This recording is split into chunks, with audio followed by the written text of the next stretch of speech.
We just finished up our last staff meeting of the year, and we were able to celebrate so many of the amazing things that have happened. I was recently asked the question, why do you do what you do? And as I thought about the answer to that question, it really comes down to the individual lives who are impacted by this. That answer may seem cliche, but oftentimes we sit down as a team and we read the notes of students who write to us and share with us their impact stories. We talk about the stories of teachers as they share with us the journey that they are intimately acquainted with of their students and how transformation is taking place in their life.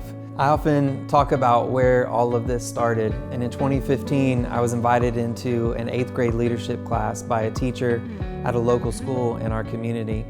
And the students loved whatever I talked about that day so much that the teacher invited me back, and I went twice a month, every month for the next 5 years. Shortly after that, a neighboring county said, would you come and do your program in our school? And I said, what program? And so to me, I was just going in and showing up in the lives of students where I was invited. But this has really impacted a local need within schools and communities and families. And so today, it's amazing that just a few short years later, because of the impact of our team and because of people like you, we're able to be in 50 organizations across 9 different states in what we're doing.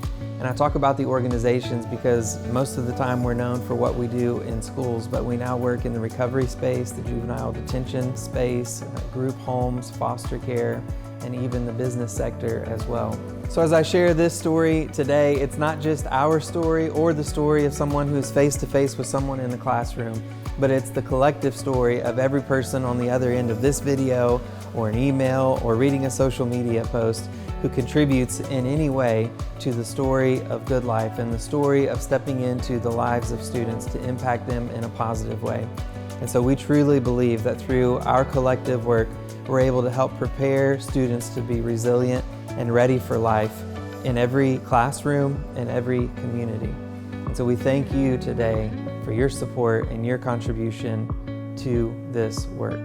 As you know, many communities have been faced with economic challenges, and no doubt your family's been touched by that as well. And it's no different in the school system and the mental and behavioral health systems in our counties. Just a few weeks ago, we received news that our local Alcohol, Drug Addiction, and Mental Health Services Board needed to decrease their funding to schools in particular by 80%. This impacted the schools and of course the students in the schools.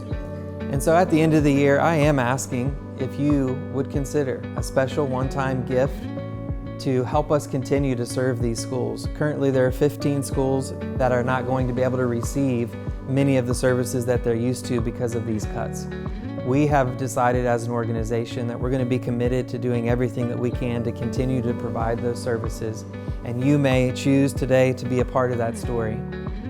Thank you so much for your support and for everything that you do to impact the lives of people in the communities we serve.